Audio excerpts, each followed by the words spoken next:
Welcome back to Weems Motor Co. Today we are going to talk about JAP engines. Stick around.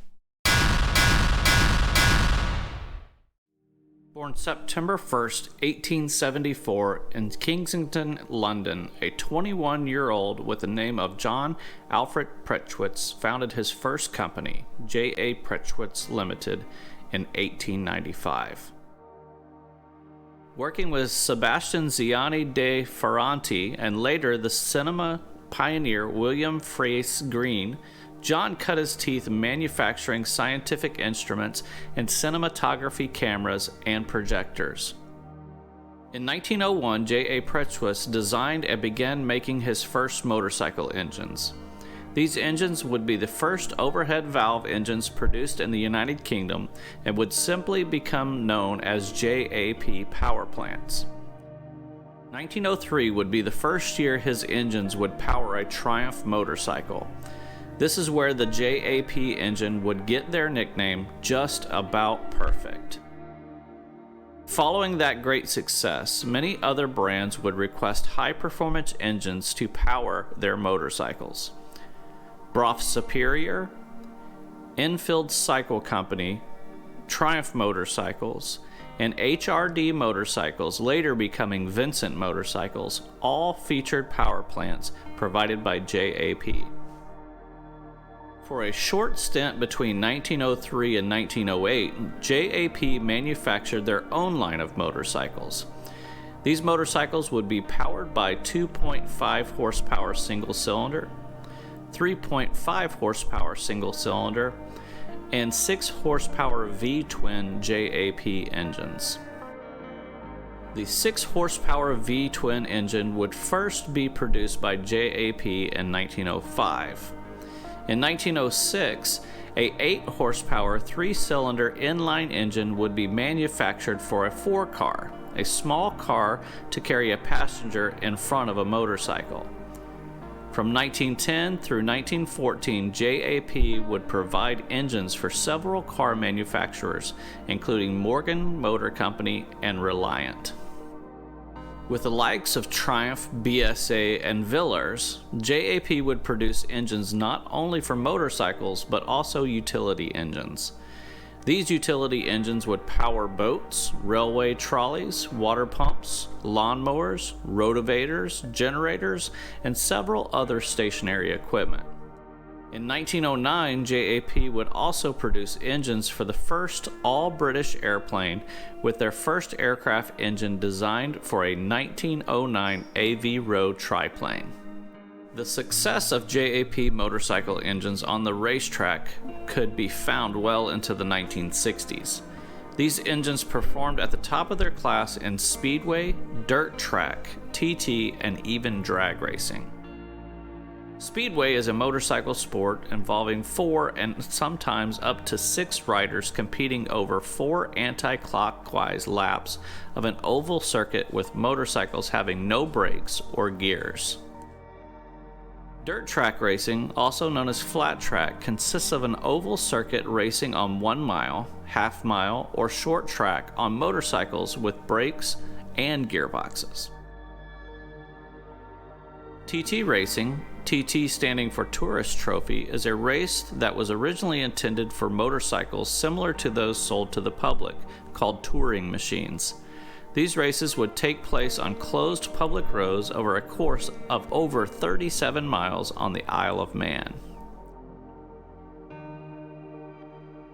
Drag racing is a race in which motorcycles compete, usually 2 at a time, to be first to cross a set finish line. These tracks are typically quarter mile, 1,000 feet, and eighth mile.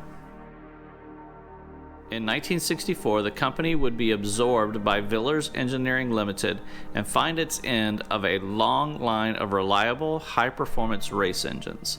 Mr. Prechtwitz died on the 28th of November 1952 in his home in London. So here we are in the shop today. Got Jeremiah. He's one of our patrons. He's coming over today to learn a little bit about these motorcycles from the 1920s, these JAP, John Alfred Prechtwitz motorcycle engines. And we happen to be working on our 1929 JAP that we've decided to title the Dolly Mongrel. It's a good name. Which means the pretty mutt. So, as we're talking about my bike, and we're talking about the history of these engines and stuff, I'm excited to be able to throw something a little bit different. So in that history, we talked about how they made engines for cars, for airplanes, for train trolleys, lawnmowers, tillers, things like that. So a lot of cool things that they threw these engines in back from the 20s, 30s, 40s, 50s. And I wanted to utilize some of that history into this specific motorcycle. So Jeremiah, come with me, my friend. Come over here. All right, so on this particular engine, this motor, I've decided to do something a little bit different than what you see on typical motorcycles. We looked up the serial numbers on this, Jeremiah, and I actually found out that this is a 1928. Now, I'm going to stick with 1929 because that's what the guy that I bought the engine from said it was, but by the serial numbers, it is a 28. 600cc flathead engine, side valve. That's what's behind this little plate right here, the valves working up and down. And it was utilizing crank bearings, which is really good. So the stationary engines did not use crank bearings, they had bushings in them. So that's how we're able to identify that this was actually a motorcycle engine compared to a tiller or a lawnmower or something like that. But what makes this one cool is this little accoutrement right here, Jeremiah.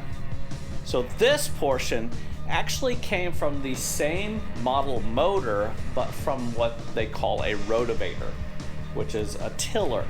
And the company that utilized those was a company by the name of Clifford. And I find that funny because remember the books we read when Clifford the Big Red Dog. Clifford the Big Red Dog. So the Clifford the Big Red Tiller. So yeah, well they were kind of like orangish red, but yeah. Okay. But I was thinking, possibly modifying the name to, instead of being the Dolly Mongrel, being Clifford the Dolly Mongrel. So that worked. Because Clifford was a big dog and it's written on it. It is a dog. So I'm gonna keep that there. But this whole portion, so this is your magneto drive, provides the ignition system to the engine.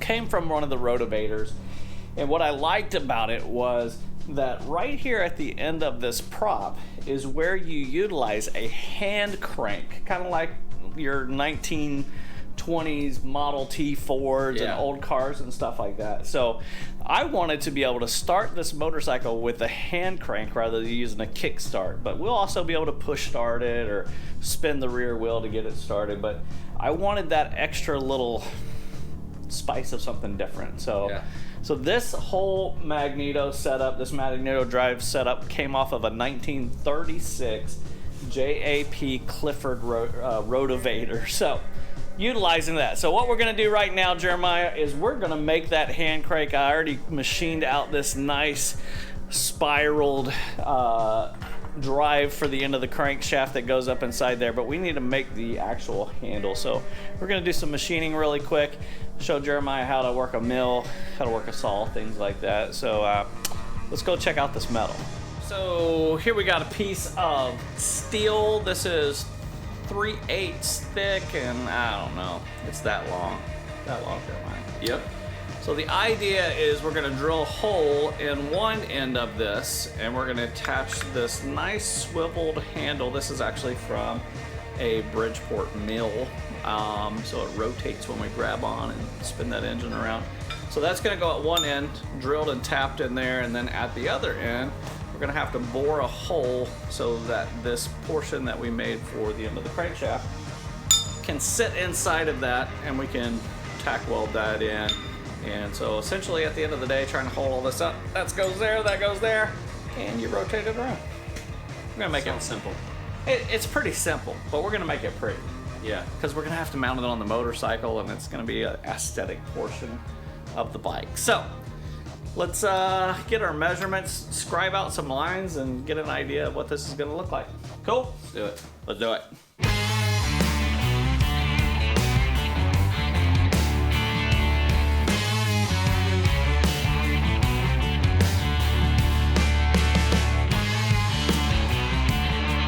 I tell you what, having help in the garage is quite fun sometimes. Like, not only do you get to learn things, I get to teach things, and we get things made. So the fitment is quite nice. Show them how it works. It's nice. Nice and tight. Yeah. Right there. We can do some welding on that portion, and this is better. See how she fits onto the side of the engine there, Jeremiah. This goes in. Now this is gonna spin, but it's not welded, so yeah, like that. Yeah, and we'll have plenty of rotation leverage. Not sure how much it's gonna take to turn over this 600cc flathead engine, but it can't be that bad. I've watched some videos of the old Rotovators, and that's about the size the handle was on there, so I think we're gonna be good. So now we're gonna take these handle back off. We're gonna take that shaft drive portion off, and we're gonna get it over onto the bandsaw and let Jeremiah cut that to where it has a nice slimline look to it. You ready to do it? I am. All right, let's knock it out.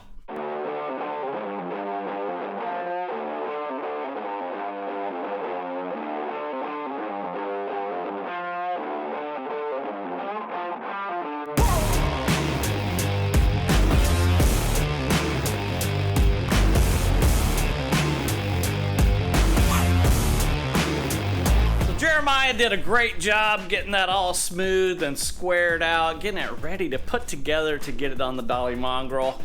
And just as we were talking earlier, I am trying to utilize all of the original tabs and everything on this frame. I don't want to cut anything off, just in case, you know, maybe I want to put it back to a 1936 Royal Enfield. It's not going to happen, but it's cool to keep all those old parts on the frame. And speaking of that, right here on the other side of this frame tube are two little tabs. Now those tabs would have originally held the toolbox. So what we're going to do is we're going to utilize those two little tabs to mount our hand crank so it's on the bike when we need it, if we don't want to push start it or spin the wheel. So we're going to measure out the distance between those two little tabs right there, and then we're going to drill the holes into this and then see what kind of extra space we have to make this look even cooler, maybe lighten it up a little bit. So let's get some measurements, get some holes drilled, and then we can get this up mounted. Let's do it.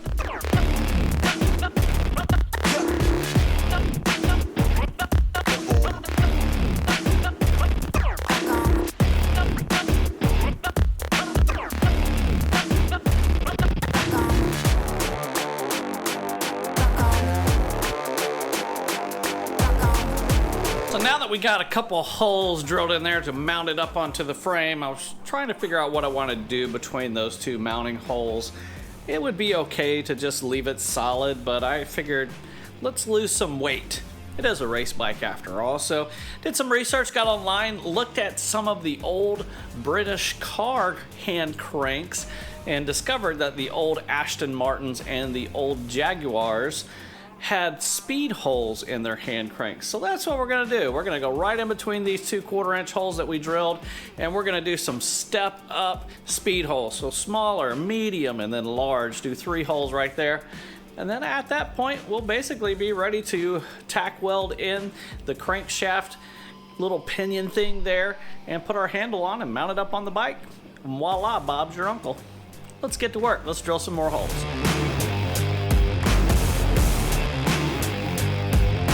Alright, sweet. So we got the speed holes drilled in there nice and neat, and the only thing left to do is to tack weld that drive unit for the crankshaft. But just as if Jeremiah was here earlier, it's always nice having friends, and they always show up at the perfect time, and that being Shay Lisi.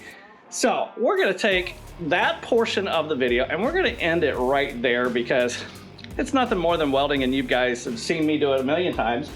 Maybe I should teach her how to weld. Please. TIG weld, that would be awesome. New video, but she's not over here to weld. She's over here to learn how to polish on her shovel head chopper. Yes, Harley Davidson stuff, but we're gonna hook her up, gonna show her the process of how we get things nice and shiny. With that, we're wrapping up the video today. Thank you guys for hanging out. If you are new around here, jump down and hit that subscribe button. If you really like the video, hit that thumbs up, turn those notifications on, and let everyone know what's going on right here. Keep it weird?